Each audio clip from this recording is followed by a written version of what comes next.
Lahore high court के हुक्म पर इलेक्शन कमीशन ने अमल दरामद कर दिया। डिस्ट्रिक्ट रिटर्निंग ऑफिसर और असिस्टेंट रिटर्निंग ऑफिसर्स की तैनाती का नोटिफिकेशन वापस ले लिया गया। लाहौर हाईकोर्ट के हुक्म के बाद इलेक्शन कमीशन ने इंतखाबी अमल की ट्रेनिंग भी रोक दी। लाहौर हाईकोर्ट ने सिविल अफसरों को बतौर रिटर्निंग ऑफिसर्स तैनात करने के नोटिफिकेशन को मुअत्तल करने का हुक्म दे दिया। इलेक्शन कमीशन का चारों सूबाई इलेक्शन कमिश्नर्स के नाम मरासला जारी। रिटर्निंग अफसरान की ट्रेनिंग 16 दिसंबर तक शेड्यूल थी।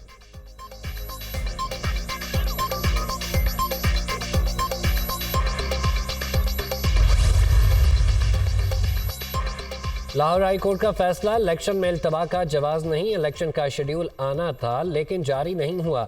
इलेक्शन कमीशन की तरफ से जारी होने वाले नोटिफिकेशन पर अफसोस है।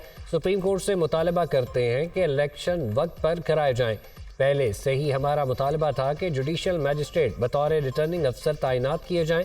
इंतखाब में ताखीर किसी सूरत नहीं चाहते। Chairman PTI barrister Gauhar Khan.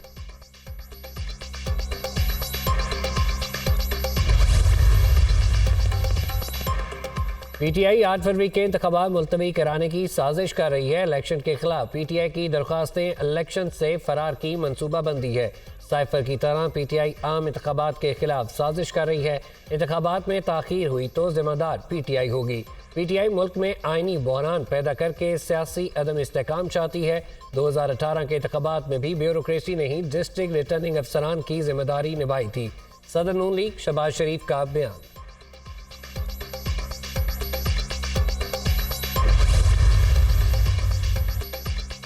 PTI ने आम इंतखाबात रोकने के लिए पटिशन दायर की। तहरीक इंसाफ इंतखाबात से भागना चाहती है। शफाफ इंतखाबात कराने का मैंडेट इलेक्शन कमीशन के पास है।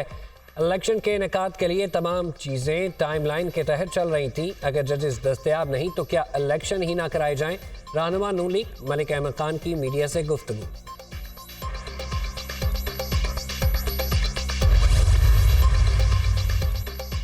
इलेक्शन मुलतवी होने का बहाना नहीं देखना चाहते। इलेक्शन 8 फरवरी को ही होने चाहिए। जंगों में भी इलेक्शन होते हैं। बेनज़ीर भुट्टो की शहादत पर भी इलेक्शन लड़ा। नौजवान नस्ल सिलेक्शन और लाडलेपन को कबूल नहीं करेगी। फैसला अवाम को करने देना चाहिए। रहनुमा पीपल्स पार्टी फैसल करीम कुंडी की प्रेस कॉन्फ्रेंस। 6 साल पर पहली आजमाइशों के बाद आखिरकार मेरी बेगुनाही की तस्दीक हो गई। मुझसे दुश्मनी करने वालों ने मेरे पाकिस्तान को क्यों निशाना बनाया? मेरे अवाम का क्या कसूर था? उनको क्यों निशाना बनाया?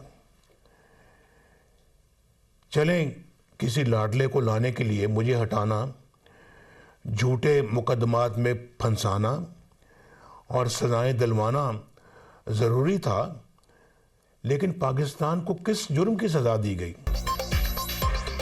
मुझे क्यों निकाला? नवाज शरीफ ने एक बार फिर सवाल उठा दिया। मुझे हटाकर किसी लाडले को लाने के लिए पाकिस्तान को सजा क्यों दी गई? अल्लाह का शुक्र है मेरे खिलाफ सारे मुकदमा जाली और फ्रॉड निकले। अब वहाँ से गवाहियाँ आ रही हैं जहाँ से उम्मीद ना थी। शर्मनाक खेल के सारे किरदार वाजे हो चुके। मुझे जब भी इक़्तिदार मिला कई गुना बेहतर पाकिस्तान छोड़ कर गया, मगर मुझे सिस्लियन माफिया और गॉडफादर की गालियां दी गईं। मुझे असल खुशी उस वक़्त होगी जब अवाम भी बरी होंगे। उन्हें बिजली और गैस के भारी बिलों से निजात मिलेगी। कौम अब खुद अदालत और खुद जज है। उम्मीद है 8 फरवरी को खुशहाल पाकिस्तान के हक में फैसला देगी। कायद नून लीग नवाज शरीफ का कौम से खिताब।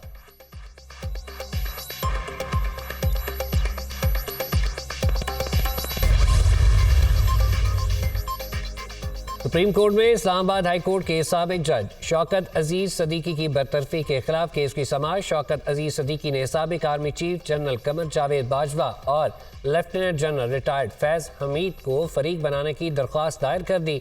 ब्रिगेडियर रिटायर्ड इरफान रामे, ब्रिगेडियर रिटायर्ड ताहिर वफाई, साबिक chief justice Islamabad high court Anwar कासी और साबिक registrar supreme court Arbab Arif को भी फरीक बनाने की इस्तदा। अदारे बुरे नहीं होते, लोग बुरे होते हैं। आजकल अदारों को बदनाम करने का फैशन बन गया। तबाही यही है कि हम शख्सियात को बुरा नहीं कहते और अदारों को बुरा कहते हैं। अदारों पर इल्ज़ाम नहीं लगाने देंगे। इल्ज़ाम लगाना चाहते हैं तो फरीक भी बनाएं। मुल्क जमहूरियत की तरफ गामजन है तो सुप्रीम कोर्ट भी जमहूरियत आ रही है। आपने 2 शख्सियात को पार्टी क्यों नहीं बनाया? हम मफरूज़ों पर केस नहीं चलाएंगे। मेरा मौक़िफ़ है कि जिस पर इल्ज़ाम लगाओ उसे सुनो भी, हो सकता है कि वो तस्लीम कर ले। चीफ जस्टिस के रिमार्क्स शौकत अजीज़ सदीकी की तरफ से वकील हामिद खान पेश हुए।